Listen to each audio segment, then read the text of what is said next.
plenamente convicto de que Deus era poderoso para cumprir o que havia prometido. Posso ouvir seu amém? Então, essa convicção é estar plenamente convicto. Sabe o que é isso? É estar sem espaço para desacreditar. Amém? Isso é estar plenamente convicto. É você estar sem nenhum espaço na sua vida que desacredite daquilo que Deus falou. A seu respeito, a respeito da tua igreja, a respeito do seu pastor, a respeito da sua casa, mesmo que isso que Deus tenha dito a seu respeito, a respeito da igreja, do seu pastor, leve algum tempo para acontecer. Amém? É uma firme convicção. Amém? Esse assunto de fé é tão importante que na Bíblia há 4 versículos na Bíblia que diz que o justo, eu e você, viveremos sempre pela fé. Amém? E esse versículo foi tão poderoso que quando Martinho Lutero, ele leu esse versículo saltou para dentro da vida de Martinho Lutero e ele nunca mais foi o mesmo.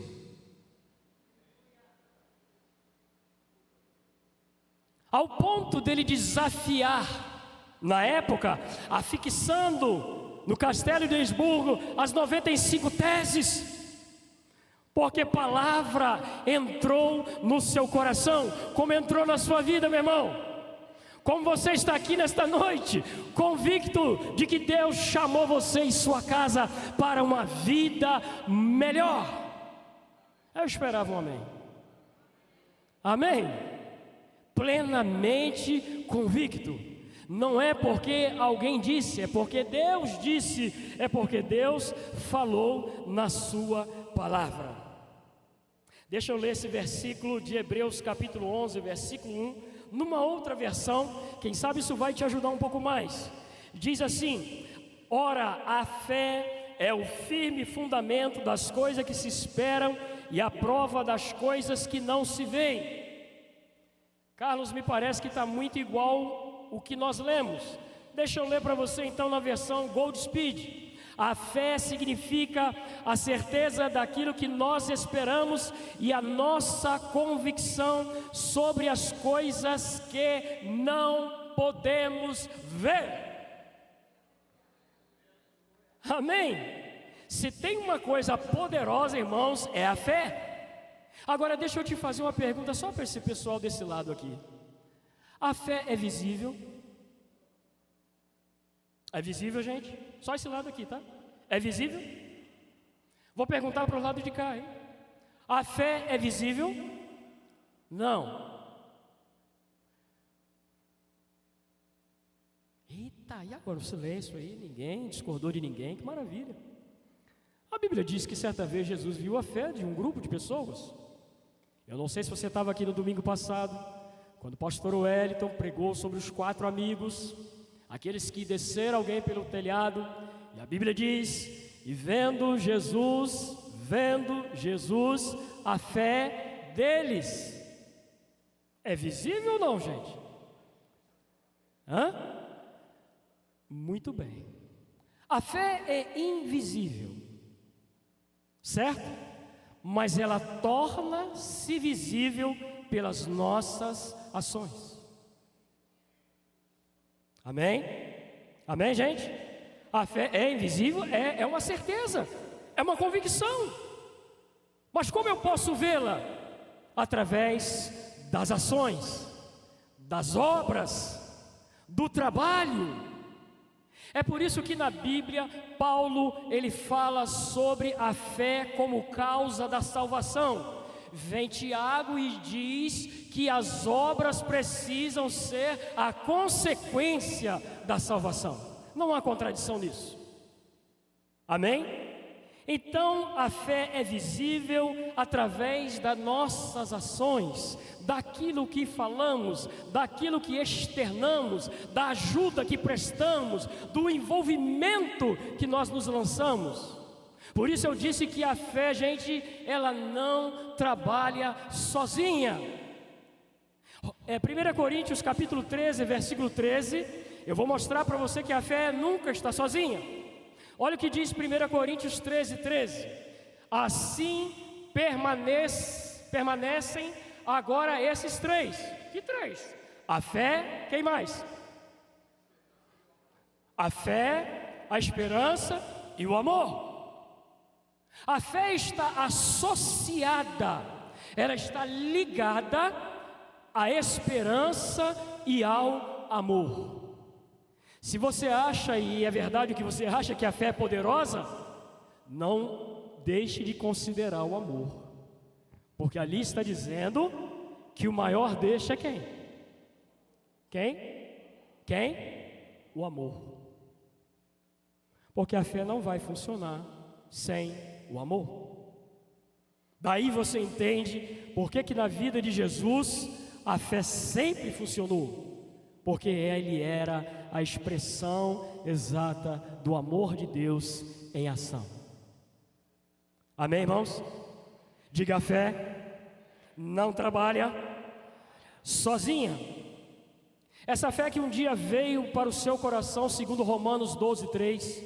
Lá em Romanos 12, 3 diz assim: por isso, pela graça que me foi dada, é Paulo falando, digo a todos vocês, não pensem de vocês mesmos além do que devem pensar, mas pensem moderadamente, segundo a medida da fé que Deus deu a cada um. Então diga: eu tenho fé. Quem te deu fé? Deus te deu fé. Deus te deu a capacidade dele, colocou a capacidade dele dentro de você. Da mesma forma que Deus criou o mundo, você pode criar um mundo também. Mas qual mundo? O mundo da sua casa, ao seu redor. Você pode chamar coisas à existência. Você pode fazer igual o papai fez lá no começo. Porque a fé dele, ele compartilhou, ele deu, ele colocou dentro de você. Posso ouvir um amém? Um amém melhor ainda. Então você e eu temos a fé do tipo de Deus. E a fé do tipo de Deus não é uma fé, Jean, apenas aqui na mente. Sabe? Essa fé mental. Uma fé que acredita apenas com a mente. A fé que Deus colocou dentro de você é uma fé do tipo de Deus, a fé do coração. Marcos 11, 23, olha o que diz Marcos 11, 23, para isso ficar bem claro para você. Olha o que diz: em verdade lhes digo, que se alguém disser a este monte, levante-se e atire-se no mar, e não duvidar na sua mente, não é isso, gente? Não duvidar aonde? Diga mais alto, no coração. Então, se você e eu dissermos alguma coisa, e isso que nós estamos dizendo estiver estabelecido com convicção dentro, o que vai acontecer? Vamos, Vinícius? Mas crê que acontecerá o que diz, assim lhe será feito. Essa é a fé do tipo de Deus. A fé que crê com o coração, e quando nós falamos em coração, estamos falando do homem ou da mulher interior. De quem você é lá dentro. Nós somos um espírito, possuímos uma alma e habitamos onde? No corpo. Amém? 1 Tessalonicenses capítulo 5, versículo 23. Diz que você é um espírito. Você está vendo o meu corpo, você está vendo aonde eu moro, mas quem eu sou está por dentro, é o meu espírito, ligado à minha alma, à minha personalidade, à minha mente, à minha vontade, às minhas emoções. Mas quem eu sou de verdade? Eu sou um ser espiritual. Amém? 2 Coríntios capítulo 5, versículo 17, diz o seguinte, vamos lá. Portanto, se alguém está em Cristo, é o que, gente? Nova criação. Algumas versões, obra-prima, um novo ser, um ser inédito. Então, naquele dia que você recebeu Jesus como Salvador, os seus cabelos após a oração, quando você foi embora, eles eram o mesmo. Se você tinha tatuagem, ficou no seu corpo, mas lá dentro mudou. Se alguém está em Cristo, nova criatura é. As coisas antigas ou velhas já passaram, eis que se fizeram novas. Por isso, este é o maior milagre. O maior milagre não é uma perna se esticar. O maior milagre não é algo de extraordinário fisicamente. O maior milagre é um novo nascimento. Posso ouvir seu amém? Já aconteceu com você, meu irmão? Amém? Você nasceu de novo. Você é uma nova criatura. Você é um novo ser. Deixa eu te dar uma notícia melhor ainda. A Bíblia diz que esse novo ser tornou-se herdeiro das promessas. Esse novo ser é amado por Deus da mesma forma que Deus ama Cristo, Ele ama você. Amém? A gente fala tanto de fé, a gente escuta tanto de fé, e isso traz sobre nós uma responsabilidade de falarmos exatamente o que é fé, de não adulterar, de não aceitar os engodos, os enganos, as mensagens subliminares, as mensagens disfarçadas. Existem, pasmem vocês, pessoas pegando o simples ensino da fé e movimentando pessoas,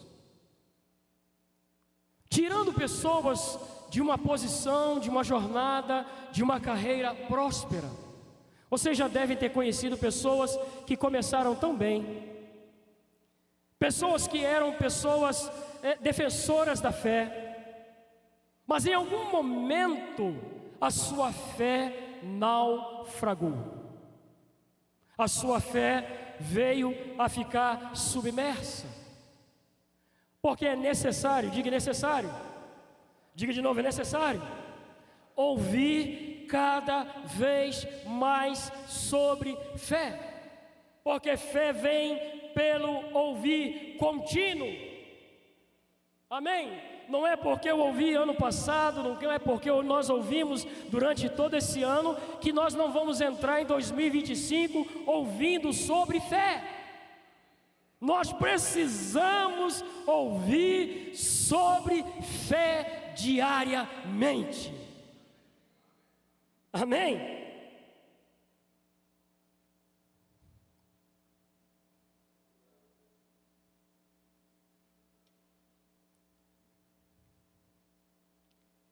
Mas deixa eu te mostrar também o que não é fé.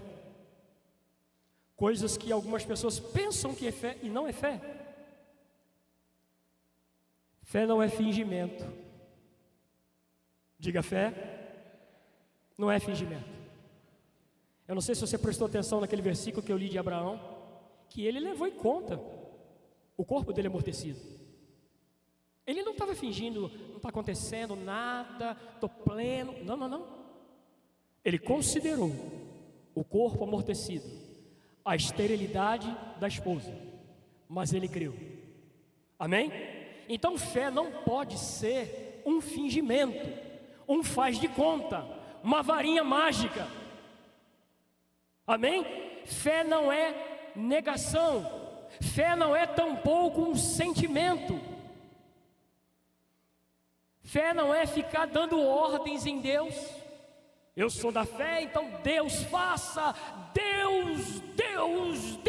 Não. A Bíblia diz em 1 João capítulo 5, versículo 4, não precisa pôr não, Vinícius. Diz que esta é a vontade de Deus. Deus está pronto a nos ouvir, mas segundo a vontade dEle. Certo? Então nós não estamos ensinando ninguém a sair por aí dando ordem em Deus e dizendo que isto é fé.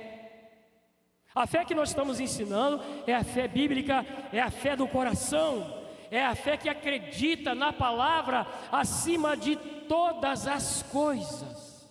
É essa fé que nós estamos falando.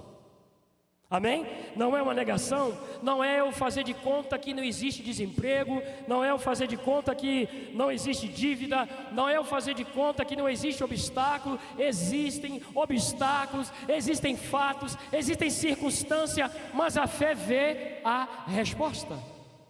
A fé vê acima disso. O problema está ali, a dificuldade está ali, a limitação está ali, eu não sei como fazer está ali, mas a fé está olhando a resposta. Amém? Por isso a Bíblia diz que é crendo com o coração. Deixa eu te dizer uma coisa, fé não é passiva. Diga, fé não é passiva. Você sabe o que é passivo? O que é uma coisa passiva? Se fosse na contabilidade, que Marcos tanto gosta, seriam todas as despesas obrigatórias de uma empresa. Isso é na contabilidade, tá? Mas passivo no nosso contexto é indiferença. Indiferença. Alguém que não se mexe, alguém que não se lança, alguém que não se propõe a fazer nada, isso é ser passivo. E a fé, além de não trabalhar sozinha, ela não é passiva. A fé tem ações correspondentes, ela tem expressões, ela diz algo, ela faz alguma coisa. Amém, irmãos? Você está aqui? A fé faz alguma coisa. Deixa eu te mostrar 2 Pedro. Esse versículo vai clarear bastante o que eu estou querendo trazer ao seu coração. 2 Pedro, capítulo 1, versículos 5 a 9. Preste bem atenção nesse versículo. Vamos lá? Por essa razão, é Pedro falando, empenhe-se para fazer o quê? Eu disse que fé não trabalha sozinha. Então, acrescentar a sua fé quem? Quem? A virtude. Então fé trabalha com virtude. Mas é só virtude? A virtude o conhecimento. Olha lá o quadro, ó. A fé passa a agir quando a vontade de Deus é o quê? Conhecida. Então fé precisa de conhecimento. Se eu não conheço, eu não ajo à altura daquilo. Oséias 4:6, mas depois você vai voltar nesse, tá, Vinícius? Oséias 4:6. Esse eu quero que só esse lado aqui lê. Só esse lado aqui. 1, 2 e vai. Pode parar. Obrigado. Então a fé trabalha junto com quem? A virtude e o conhecimento. Por que eu estou falando isso e trazendo isso? Isso vai trazer mais efetividade à sua fé, que já é forte. E eu mostrei para você que a fé também atua pelo amor. Então, nesse pacote, nessa turma aí, precisa estar junto a fé, o amor, a virtude e o conhecimento. Pastor Joaquim, pode ficar aqui, por favor? Ele é fé, tá? Pode virar lá para o pessoal, por favor. A fé está aqui. Até aqui falamos do amor. Cadê o amor? Vem, amor. Cadê a virtude? A virtude. Está vindo a virtude? Pode vir virtude. Virtude. Virtude. Vai ficar nesse jogo. Virtude. Vem você aqui que já estava vindo, João. Conhecimento. Vem, Valdemir. Valdemir o quê? Fé.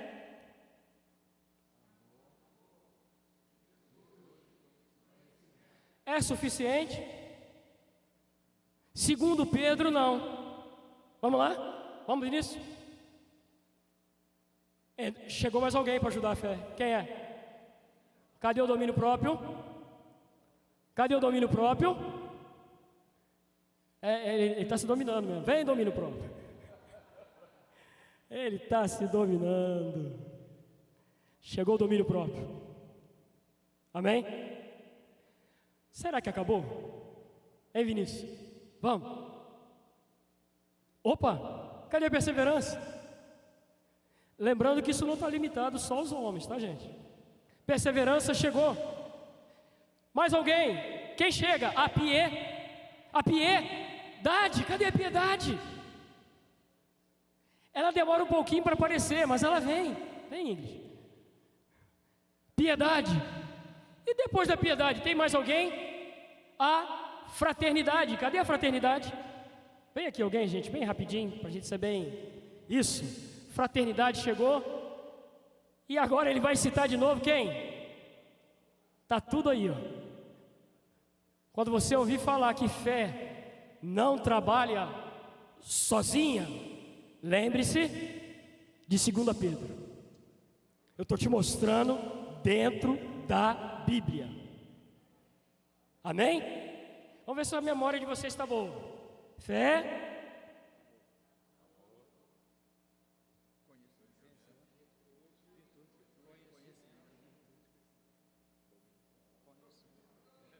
Domínio próprio, vocês não esquecem. Perseverança. Piedade. Fraternidade. Se você tiver tudo isso aí, meu irmão, nada vai te parar. Nesse final de ano, e no próximo ano, e nos próximos anos da sua vida. Amém? Eu sou boca de Deus para você, para te falar agora que nada vai paralisar você. Amém? A Bíblia não é um livro capenga, não. A Bíblia é um livro completo e totalmente equilibrado. Amém? Vamos aplaudir os irmãos aqui. Obrigado.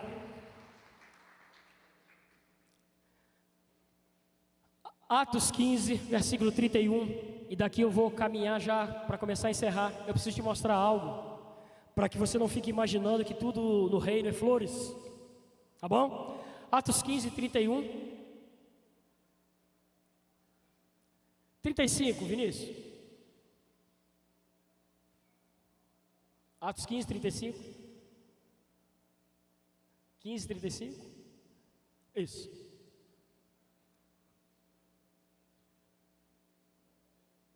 Isso. Paulo e Barnabé. Vocês conhecem muito sobre Paulo, não é? Paulo, quando ele veio para o Evangelho, ninguém acreditou nele, mas houve um Barnabé na vida dele, não foi? Era esse aqui, irmão Paulo, ele não está perseguindo ninguém, vai dar tudo certo. Vamos avançar, Vinícius? Vamos avançar? Ensinava e pregava a palavra do Senhor. Vamos continuar?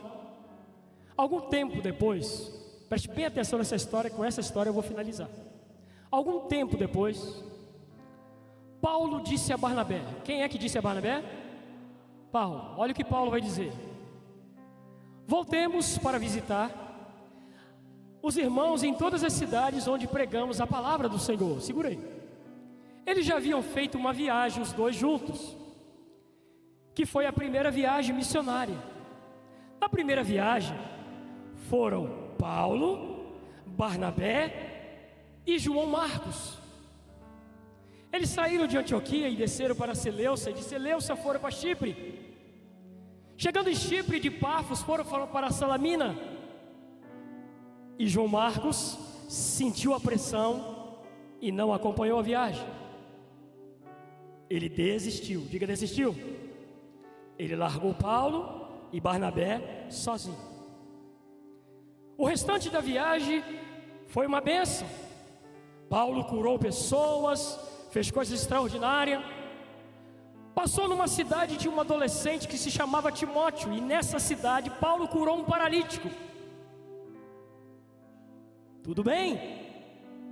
Eles retornaram, voltaram, e agora Paulo diz: olha, Barnabé, vamos voltar para visitar os irmãos em todas as cidades onde pregamos a palavra do Senhor. Vamos continuar, para ver como estão indo. Barnabé então não queria trabalhar sozinho. Vamos levar quem, gente? Não é você, tá? Vamos levar Marcos, porque Barnabé e Marcos eram parentes, e Marcos era parente de Pedro também. Vamos levar Marcos. Quando ele disse isso, Henrique, Paulo disse o seguinte: Paulo, porém, não achava prudente levar Marcos. Sabe o que isso ocasionou? Alguém sabe? Uma separação, desentendimento entre dois missionários. E o que aconteceu? Abandonando na Panfilha, isso está falando de Marcos, não permaneceu com eles no trabalho. Ambos tiveram um desentendimento tão sério que se separaram. Se você procurar Barnabé, depois desse capítulo na Bíblia, em Atos, você não acha mais. Mas o que aconteceu? Barnabé pegou Marcos e levou consigo e navegou para onde, gente? Para onde? Ok. Mas Paulo não podia ir sozinho. Então o que Paulo fez? Paulo escolheu Silas. Esse Silas aqui era um profeta. Ele congregava em Jerusalém. E ele desceu para Antioquia para testemunhar da carta, da decisão que eles tiveram lá, uma conferência. E quando ele chega em Antioquia, ele não saiu mais. Ele quis ficar lá. E nesse momento ele se encaixou como uma companhia que Paulo precisava para prosseguir numa viagem. Então a Bíblia diz assim: encomendado pelos irmãos a graça do Senhor, continua, passou então pela Síria e pela Cilícia, fortalecendo as igrejas. Paulo não queria trabalhar sozinho. Alguém vai se juntar nesse caminho, vamos seguir. Paulo chegou a Derbe e depois a Listra, onde vivia quem, gente? Novinho, um jovem. Era adolescente e agora um jovem, aonde Paulo olhou aquele jovem e o apóstolo teve uma percepção, uma direção de convidá-lo para fazer parte da sua equipe ministerial. Vem cá, rapaz, você vai conosco. Você vai conosco. Eu fico pensando em Timóteo, tão novo, sem nenhuma experiência de missões, mas ele sendo convidado pelo apóstolo Paulo. Paulo viu algo nele, amém? E ele segue. E agora vai esse trio: Paulo, Silas e Timóteo. E lá no versículo 9, nesse mesmo capítulo, versículo 9, adiantando um pouquinho a história, diz que Paulo durante a noite, não foi madrugada, não foi de dia, poderia até ser, mas durante a noite, ele teve o que, irmãos? Uma visão. Não sei se era uma visão aberta, não sei também se era um êxtase, não sei, mas a Bíblia diz que era uma visão. Cornélio experimentou dessa visão em Atos 10. O próprio Paulo, mais à frente, vai ter Jesus aparecendo a ele.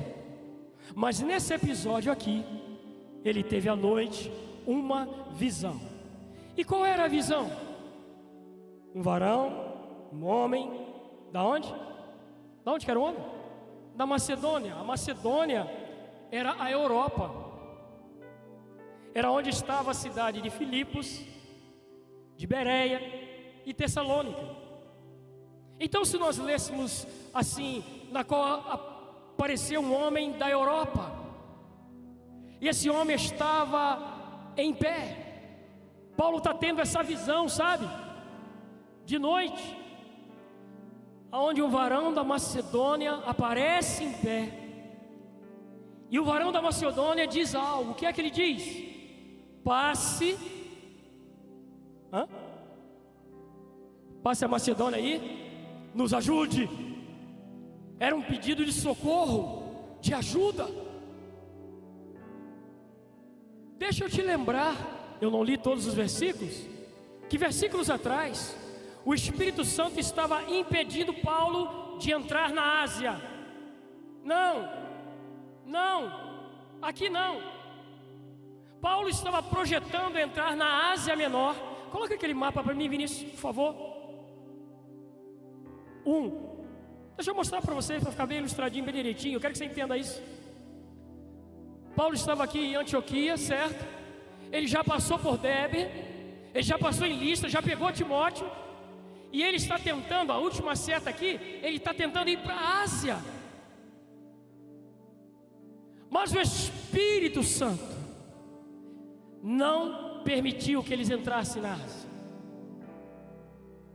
Sabe quando você tem aquela percepção, quando Deus está te guiando de uma forma que você, rapaz, tem algo arranhando, sabe, pelo testemunho interior, e o Espírito Santo fez isso por 2 vezes com eles, não deixou que eles entrassem na Ásia, mas o estava direcionando por uma direção, por um sonho, aonde esse varão apresentou e disse: passa a Macedônia e ajuda-nos.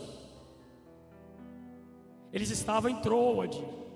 É lá em Troade que tem aquela cidade famosa que chama Troia. Troade não é Troia. Troade é um porto. E lá tinha a cidade de Troia. Volta no mapa, por favor. Então o que aconteceu na próxima figura, Vinícius? Eles foram para Troade. Seguiram a direção. Irmãos, se não fosse essa obediência, lembra daquele carcereiro de Filipos? Ele não seria salvo. Se não fosse essa obediência, lembra daquela jovem endemoniada? Ela não seria liberta por eles. Se não fosse seguir essa direção, Lídia, aquela empresária de Tiatira, não tinha se convertido. O Espírito Santo estava guiando Paulo: vá, atenda a Macedônia. Eu não vou ler todos os versículos com você. Eu só quero que você entenda que existe um propósito para nós como igreja, trabalharmos sempre juntos, sabe? Juntos, porque a fé trabalha assim. E não somente trabalhar juntos, mas trabalharmos também guiados pelo Espírito Santo. Por isso os nossos cultos nunca serão iguais. Os nossos cultos são todos diferentes. Hoje eu estou aqui te explicando, conversando, você recebendo, amém? Você recebendo, vai ter culto que vai ser como aconteceu aqui. Alguém desce e faz uma direção do Espírito. Nós somos livres, irmãos. Amém? E eu amo este lugar, e você também, não ama? Nós amamos a nossa igreja local. Existem pedidos de ajudas, existem portas e oportunidades para você lançar a mão e fazer alguma coisa. Sabe, quando o Marcos estava hoje dirigindo, passando os anúncios, eu estava vendo justamente isso. As oportunidades que têm se levantado nessa igreja para que pessoas façam alguma coisa. Nós não podemos ir para um aniversário de igreja, os seus 13 anos, e não fazermos nada. Eu não estou dizendo, me entenda bem, que não tenha ninguém fazendo nada. Por favor, se isso bateu no seu ouvido, já elimine esse pensamento. Mas existe mais coisas. Existem mais coisas que eu posso fazer. Uma oferta de gratidão é o nosso combinado de todas as famílias fazerem isso. Ó, irmãos, vai ser um dia lindo demais quando as famílias chegarem aqui no dia 15, né, Marcos? As famílias chegarem trazendo as suas ofertas. Nós não somos uma igreja exploradora, todo mundo aqui sabe disso, não é mesmo? Nós não exploramos, nós não tomamos nada de ninguém, mas nós estimulamos para que famílias cheguem aqui e tragam as suas ofertas, o seu presente, amém? Pelos 13 anos dessa igreja que está crescendo e vai crescer cada vez mais. Existem coisas para ser feitas ali no departamento infantil, porque enquanto eu estou aqui no culto, agora não mais, né? As meninas cresceram, mas durante anos eu tive a ajuda dos irmãos professores. Se você está nesse culto aqui bem tranquilo assim, ó, não tem nenhuma criança correndo aqui agora.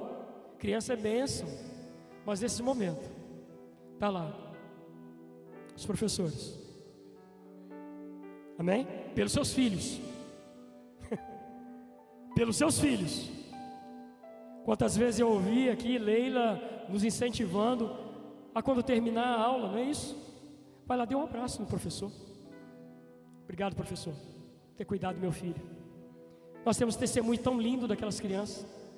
Existem crianças que entrou no departamento infantil e não sabia ler. Hoje lê, conhece a palavra, amém? Já estão tomando parte aqui nos cultos, outros já estão aqui no louvor. Nós temos alguma coisa para fazer. Deixa eu te dar uma boa notícia, eu posso te dar essa boa notícia. Os homens dessa igreja se reuniram e eles vão fazer algo, amém? Cadê os homens que se reuniram naquele dia? Fique de pé aí. E mesmo se você não esteve, mas se você tem esse coração, amém? Esses homens tomaram uma decisão de fazer alguma ação pela igreja. Posso ouvir um amém dos homens? Não, aquele amém que vocês dão aí quando... Não, posso ouvir um amém dos homens? Isso, pode se sentar. Eles tomaram ações. Que a nossa igreja nesse mês de dezembro, porque é o último do ano, seja banhado pela sua iniciativa. Eu vou fazer alguma coisa pela minha igreja. Quando houver convocações, como o Marcos disse hoje também, ontem nós tivemos aqui no filme A Ford, gente, foi bom demais. Eu entendo que pessoas não puderam vir de fato, isso é verdade. Mas é sempre bom quando nós temos essas convocações, esses pedidos, num mundo cheio de valores, de tanta coisa horrível aí, né? Nas Netflix da vida aí, e tantas coisas, tantos valores invertidos. Ontem não. Que filme! Dá vontade de ver de novo, e certamente se você ver de novo, você vai pegar mais coisas, mais detalhes que passaram despercebidos. Então a minha mensagem dessa noite para você e para mim também é exatamente isso. Uma fé que trabalhe em conjunto, uma fé que pegue junto, uma fé que olhe as oportunidades e faça alguma coisa, amém? Como nós temos gente talentosa aqui, irmãos, não é? Ó, eu não sei fazer isso aqui, com certeza não é obra minha, talvez você também não tenha essa habilidade, mas eu posso orar pela pessoa. Eu posso orar pela pessoa. E tem pessoas, e tem qualidades, e tem habilidades neste lugar. Precisamos, nessa reta final desse ano, fazer coisas por esta igreja. Essa viagem impactou tanto Paulo. Deixa eu ler aqui para você. Essa viagem ela impactou tanto Paulo, mas mexeu tanto com a vida de Paulo. Eu queria ter mais tempo para a gente andar em algumas coisas que Paulo disse. Um dos lugares da Macedônia que Paulo foi Filipos. E olha o que Paulo mais tarde escreveu depois de 10 anos para eles: alegro-me grandemente no Senhor, porque finalmente vocês renovaram o seu interesse por mim. De fato, vocês já se interessavam, mas não tinham oportunidade para demonstrá-lo. Não estou dizendo isso porque esteja necessitado, pois aprendi a adaptar-me a toda e qualquer